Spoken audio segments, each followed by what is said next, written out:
nwanne m kedu onye unu na-anụ Onyia taa bụ Lotanna nke unu ji Mayor of Nnewi wee malụ. Ana m anabata unu na Obi Voice of the East olu ndị Igbo. Kịta bụ oge nkata. Taa anyị ga na-ekwu maka development in the Southeast through education. And onye mụ na-enọ bụ Mr. Alex Onyia. Engineer Alex Onyia, biko gbaghara m. Nọọsụ. Thank you. So ị ga-akọwalụ ndị olu ndị Igbo, ndị na-enene gị, ụmụ Igbo, ndị be anyị, onye Igbo, ịgwa ha afa gị, gwa ha ife ị na-eme. Afa m bụ ọsọ ngwo ka nsọ. So nke ọ bụla. Ka sọ ngwo na sọ. Ịbụ onye Ngwo. Ewa m bụ Alex Onyia, onye etiti Ngwo, Enugu State. Na-arụ on one company a na-akpọ Educare. So fortunately, I have the largest edutech in Nigeria. Oh, yeah. The largest edutech in Nigeria. That's educational technology. Yeah. Wow. Na-afụgo na ndị Igbo na-eme like ndị Igbo o nwere ọtụtụ ndị Igbo na-eme ife na-emesi ife ike ndị mmadụ anyị ma maka Mr. Alex o mana anyị mara na nọ na run the largest edutech company na Nigeria. Ife ahụ ife melu anyị ji bụrụ olu ndị Igbo anyị na-akpọtara unu ụdị ndị a ka unu bịa na-anụ ife ha na-eme na different sectors ha nọ na the economy. No, Mr. Alex, no. Deji. Deji, I like camera. Deji. So taa anyị ga na-ekwu o nwere ife depụta na akara mgbasa ozi bụ X ka na-akpọbụ Twitter. A while back o nwere ife idelu na one of your goals wu ka ghara inwe any students na the Southeast, any out of school students na the Southeast. Ka ife kpalitelu that initiative and ka o si aga kịta. So eziokwu bụ na anyị chọrọ ikpokpu iti na Southeast. Onwe ka afa nke okwu asị ada. Iti enwere obodo iti adọrọ manage obodo. Eziokwu. And the sooner we remove it, the more sane our society will be. So that's why I just say all the important, because the ndị iti ka n'ishi bụ ndị na-aga the school atọ. Eziokwu. And on them ndị otu mgbe nwere bread ha na-eche. So we decided the best thing bụ ndị nkago nka. So ka anyị focus on ụmụaka. Ka anyị make it on any child. No, everybody got school. So that 10, 15 years from now, I am a visit. So already. So that at least you may go there, phone people can prosper. So at least only when you got offer. It's so crime. So we need to be able to prepare 10, 15 years time. Urban are the most prosperous place valuable. Urban actually prosper. And urban a man fit in the society because you need so that's the whole thing. So we have to, and them are asking so I make sure na everybody should put boy. Eziokwu ife ikwu masịrị m ọfụma maka a na-ekwu na enwere ife ndị bekee na-ekwu na education bụ the bedrock of every society and ife ị na-eme amaka. Anyị chọrọ ịjụ ka o si aga ka Educare bụ your company ga-esi ka unu si n'anya iji nweta achieve this particular goal unu set go. So the one thing that what I say na ga na mama. I would not just na no because I go hanya open okay. But the only thing we cannot guarantee is how long. But on a timeline by March we should have completed. So the truth of the matter is I have a lot of volunteers from everywhere. I have 95 local governments now those 5 states I pick, Imo, Enugu, Abia, Ebonyi, and Anambra. And I am with like 527 volunteers. Oh. Yeah, so, and I am with state coordinators. So everybody in a champion their state. Kita and everybody knows in a field. And they made data gathering, both in school and out of school. although and which is small friction with some government schools and even private schools. Private schools now that try quotas. How do I like release information? It allow us that because they have so these government schools sometimes I say ready the letter. So but my team we need to. Yes, I can always reach out to some government. Like yesterday, when I didn't know not German. I only guy free expression, not get the letter where everybody, not everybody now express right, which is good. Nkagwata, that one, that one. So many other people too. So we have to put the energy. So I'm going to just express right. I want to get the guy and they are happy. So, however, I need to use different proxies. I be a school your teacher. You can get whatever information, and so people have been moving. Ndimo and on high tempo. They are going to move. They no go. Abia, and this Abia, and they move on where but it's quite a first son. He's the state coordinator for Abia. So everybody they move at the same momentum. So I'm really happy and proud. So I didn't move. So as we are getting it, because the data navigation in raw forms, we are also sorting it out. I create a platform, AGM export the data. So we are using it. So hopefully by then we should have coordinated it. It's a massive work. I know by Japan and villages na Libo that government are mad. Eziokwu, o nwere ndị m na-afụ ị na-post na Twitter. And if ị na-anya na schools, ị na-anya ebe ụmụazị na-aga eje amụ akwụkwọ, ị ga na-eche na ka nke for na Twitter maka mma nwe nke nga ndị nna nkiriche nsị na dị me post na Twitter nwa ma post na Twitter nwe BP. So enweche places na gọọmenti na amara. So but we have to. So this is too important for Libo right now because I mean the UNICEF, all those ones, Save the Children, they do some work, but all their work does not help us in any way. So we need to now kind of how dirty things it is so that I now correct the things I'm very That's basically how I know. Eziokwu. Even name amaka. Eziokwu. Hey, o masịrị anyị and anyị nwanụkwa na Voice of the East ga-offer kwa onwe otu anyị esi bata n'ime ife na-eme si kwadokwa unu anyị dị willing ime maka idozi obodo abụghị ife ofu onye ya eme anyị ncha ga-etinye aka wee dozie obodo a sị na anyụkọ mmamịrị ọnụ ọgbọ ọfụfụ daalụ ọzọ ajụjụ ọzọ mma ajụgo bụ n'ime these 5 Southeast states unu piki get the states nwego the most if you go schools no na that state if una hey na the thing it's a condition in Imo State. Teaching Imo State in one accident. That place Imo the very bad and some other parts of Anna Imo the bad Ebonyi the very very bad but Imo the go and lead in and did the Jonjo Ebonyi State they got very very bad. Then I mean aside from Abakaliki did the bad though, but I mean it transition are really very horrible. Then another one with some places Anambra they very bad. Onyia, all those other places they very bad. Na Ihiala bụ maka the kind of unrest and when that area. But the reason the thing the thing be created the unrest because all the before unrest. All the very bad. And we need to check your community and one school, one kind of school. At the end of course, and when they got banana phone, they so now. So, can we in a post in a day maka schools na X in a post to pictures? Maka onwe kwa lot tunde I follow wulu from that's your platform. Tie na platform a ndị mmadụ na-ekwu okwu na tag their governors na their commissioners. With different commissioners, all the states na Aligbo with commissioner for education. Some of them na bia onwego any of them n'ime schools ni na itinye nwere any state government reach out say hey neko ifa anyị amarụ na school a dị otu a kama anyị ga-ebido kịta anyị mazi maka anyị ga-ebidozi kịta jeje dozie that school ka ọ dịrị ụmụaka anyị maka nwee ike ị na-amụ akwụkwọ ọfụma ebe a maka ịma anyị na-enanya na those buildings ọ dụghọ ka ebe nwata ya nọ mụọ ife a na-akụzi.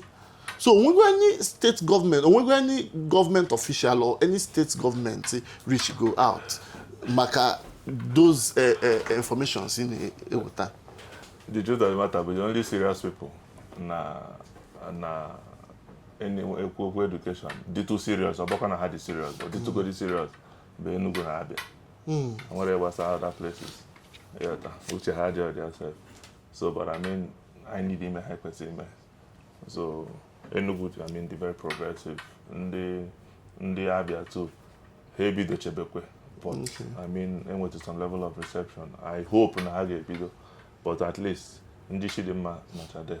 It seems like everybody now, but had a little bit more progressive. Yes. So that's all. So other places in the Imo State, had a car DJ bicycle at that chance.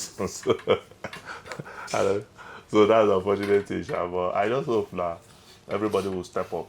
Because at the end of the day, today they are in Chinese even the so and we need to get a place to work. So it's not a question of government this time around. It's a question of because I want to be able government, I want to be here now. So I will wait in our church and I deserve for everybody now. So we need to move forward. Actually here, that's the truth. So I know but mad niile nwere aka na mad niile do in charge of different educational sectors in the different states. Ma ndị commissioner, local government chairman, governors, unu bịa tinye aka n'ife a na-eme ka akwado ka anyị fụ na n'onwe ozi nwata nọ n'ụlọ n'oge kwesịrị ịnọ n'ụlọ akwụkwọ nke ka ghara inwezi ụmụnwaka na-eji ebugharị ma banana ma ọkpa n'ife niile. Ekwesịghị at the end of the day, mechara anya ekwesịrị ime short ibu banana during work school time kwesịrị be a crime. So I need it from the government. I know what we need from you, but I know those express rights. I need those automatic or man we get it in now. So that we can achieve, because in the need him achieve their aim. And the only conspiracy theory. But you know that express rights. Why some of them dodge maka. MEP ha you know that express rights. Only have naga na the educational sector na the southeast. No, really, because when we continue with it, those things were conspiracy theory. It does not exist. See, when you want to make it a borough governor, Chokwan, you deliver. Yes, many of them Ghana is Roshi, but actually deliver. So, Onyia Kamban is Roshi deliver, Aman is Roshi. Then is Roshi deliver. Deliver at all. So, the point is that now, a man will governor forever. For 8 years max, a Rocha, a bruiser farmer, and then for farmer like So the point is that now, Obodo Dimma, all everybody. So I think in Obodo Dimma, but everybody's responsibility. Now, how I know that the with this research, Omepe Gomanya too much. Solution I get use, I work on one side fits all. Solution guide based on different locations. So the point is that now, the honey could my help, and we have already out to help.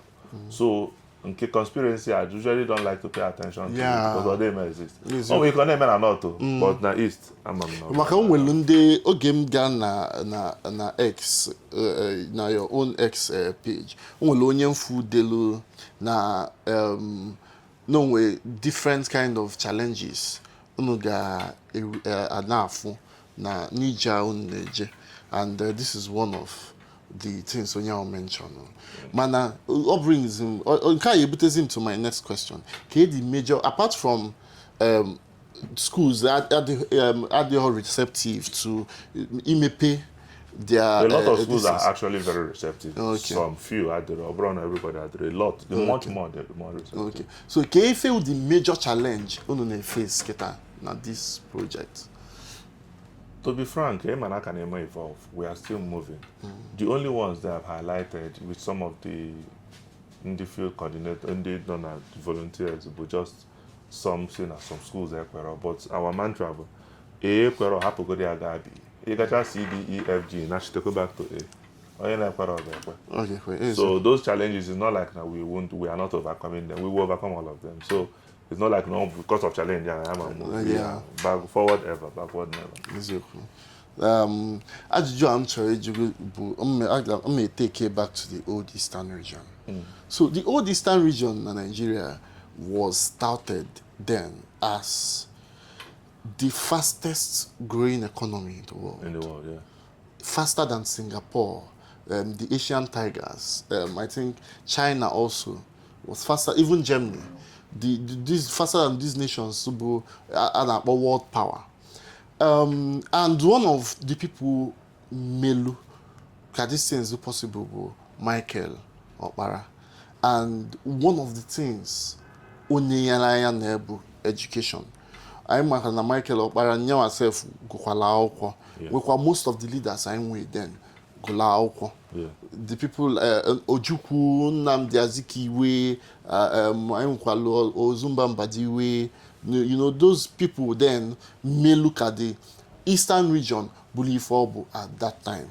Okay, how do we go back to that kind of system? Because in Onyia, the Southeast will everything. Alibu will if any no need to, you know, to be one of the best or one of the fastest developing in the Southeast.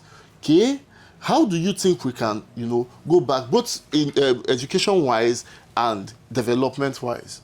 So, Eba, you said the old Eastern region. Yeah. Alibu de Kagari Raja. So, the whole amalgamation of Nigeria was not right.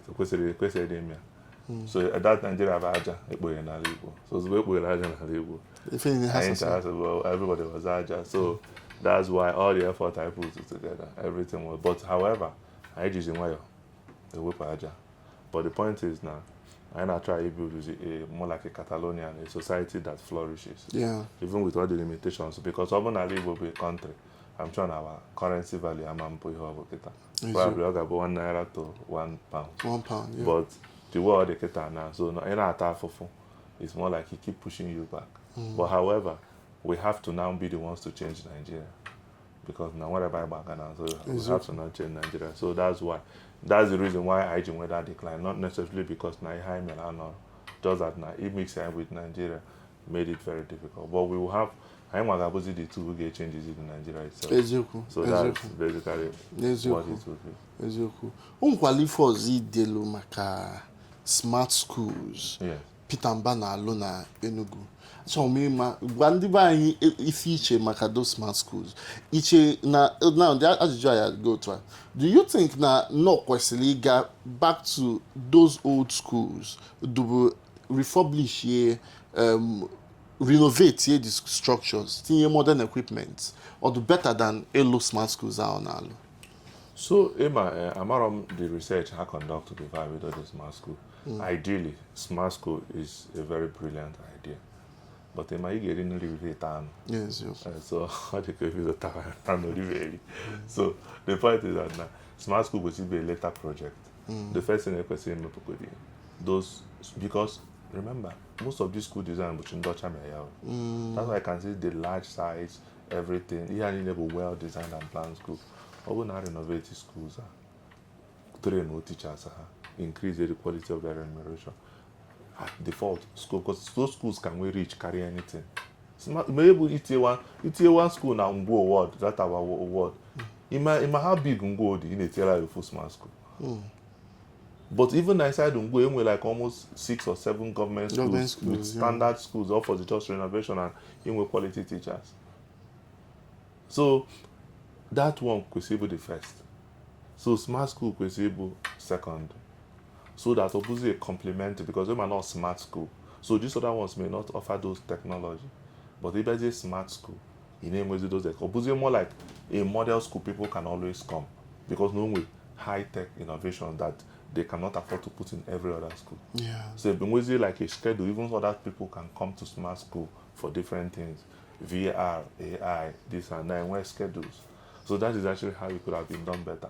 But to tell the cater, I mean, a bit of away about is that this is not the best approach. I completely does not agree. The idea is good, but this is wrongly approached. Even the other way, where people go before commission and say, they may evaluate the cost of renovating. I'm even evaluate, I'm even determine. But the truth of the matter is those schools who do already requires renovations and then the quality of their teachers, if we see train have to optimal quality. Yes. Now, Ega school under 3 with a Zubo teacher. Ega motive. Eziokwu. So, about the man, so I'm almost to actually meditate, but if we have had this thing now, everybody don't like Ega school.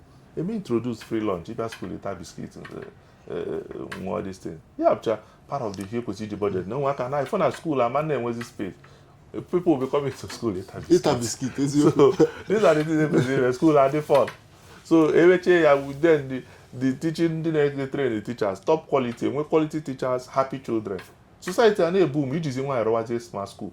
People will accept it with them because smart school now best at its right time. Yeah. Smart board now those the way they have designed it now. Yeah. Beautiful idea. But all the map at a later stage of product. Okay. So wrong timing. Wrong timing for me is the biggest problem. Okay. Yeah. So that is it. Then actually key rates here, the 5 Southeast states according to their the progress they've made so far in education. Right, from Abia, I'll mention it then. You tell me what you, both from what your team have gotten from the states and how the kind of progress have make it go. So maybe don't Abia. Abia make any progress. The only thing I have an equal salary, and then when 1 or 2 schools and renovate. Abia are very, very poor. In education, and they're very poor. I just have salary in day job. And they do every himself catch a hand, but and this is the myself. They have old people that they more upgrade. So I could go home but had it happy, but that's not progress. Wow. Then I'll come to Anambra. Emma, Professor Soludo, Governor Anambra, every time on the Ifomego Anambra State, on I call his achievements, on the Kuno employing 5,000 teachers when he came in. So that is part of his, he always prides in that employment of new teachers. So Keki Yesirate, the employment of the new teachers, Ichena, from your team's data, how collect go, do you think the employment has helped anyway in the educational development of the state? Or has it retrogressed? Has it retrogressed the progress they have made in time past? Because we know that Anambra State, one of those states in our shine, where schools name more formal educationally. So, what do you think? No, Anambra was a bigger problem to face even before teachers. What he did was now, my mission schools, so Hanjani North is under state, so he was funding everything. That's why the quality of education improved. Yeah. Yes. But Soludo be assist mission school una soro. Yes, same way state school, where the rest. So that state school the very small. You understand? I mean, compared to the larger population. So the other mission schools already on a very strong disadvantage.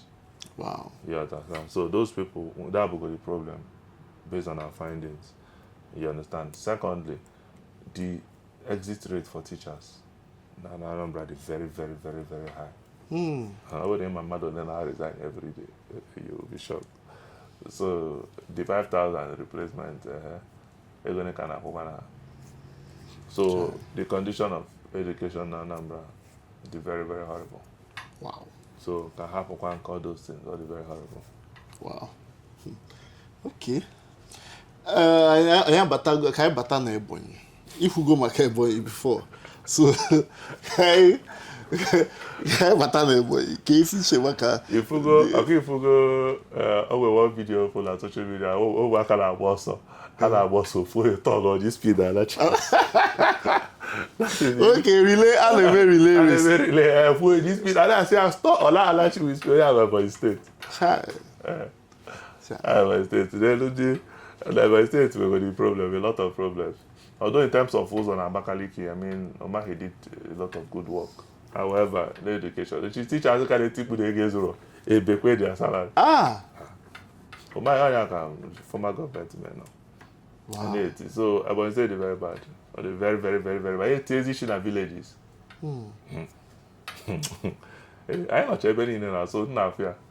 That's very bad. So, but the point is that now we also need to, because I'm an had the part. It's not like I'm not just that now food is worse than we have ever expected. But however, we have to fix everything. True. And I know on the governor of Ebonyi State, Governor Francis Nwifuru, and also the Commissioner for Education in Ebonyi State, Bikono. And the biggest problem within the commissioners na ndị ihe abụ na ha macha problem but ha na-atụ ụjọ achọrọ ka ha nara ha appointment enwere na one thing with the only person normally inweta attention ya ị ga-enwe progress bụ gọvanọ n'onwe onye abụ na-abụrọ gọvanọ everybody na-achị dị politically correct ikwuo ha makwa ha ga-agwa ọga na secret but ha ma nchi ikwu so ọ ka mma they should learn how to be bold ha yes ewepụgide onye ọzọ but learn how to be bold so that I can make progress. Yeah. Then Enugu. So Enugu is very lucky. I wouldn't say not because of the government. Enugu is lucky, educational wise. And what I wouldn't tell you is because of the government. Trust me. Enugu is very lucky. Enugu by default, with high level of education quality at the high. So every other thing but inside villages is very horrible. You understand? So inside town, even check your about all those that. Yes, they may not be what they got for universities everywhere, UNA, UNEC, this, that. So Enugu knowledge level by default. That's why Enugu seems to be the most peaceful eastern state. Yes, but I wouldn't attribute it to the government. Because the only smart school everyone will know. And that is not more than 1 year about into power. Yes. So you wouldn't attribute it to and mandate one smart school. If a lot of and name and a start school and the capacity was 800 capacity, they thought the capacity 1,000. Wow. Because people choosing a town and actually back to Kahaje school. So and the maximum Maribel school, so that's the point. Then Imo.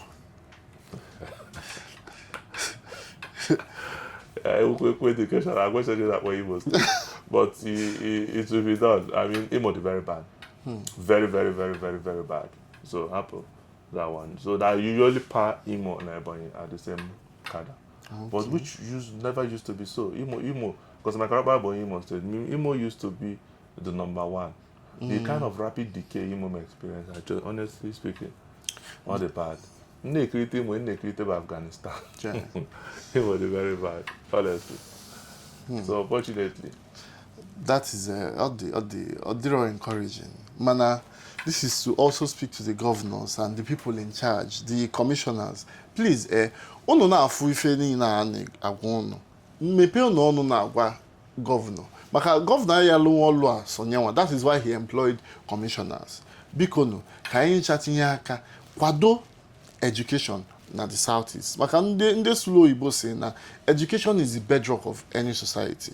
Ndị mmadụ dị educated enwe a rapid reduction of crime scenes or crime rates in the society.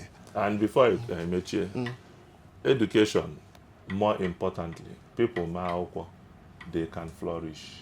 The society will move forward. In way you run out with it, but I'm going to so abona ndị Igbo niile enweta minimum level of education or the very important basic education. Everybody can now flourish. And no AJ school, When we hear AJ school na manchime. So based on that, we will have a very progressive society. Yeah. Daalụ so. Daalụ no anyị abịago na njedebe nkata anyị na engineer Alex Onyia nwelu taa. Ọ ga-adị oge ọzọ anyị ga-akpọtakwala unu onye ọzọ n'oge nkata.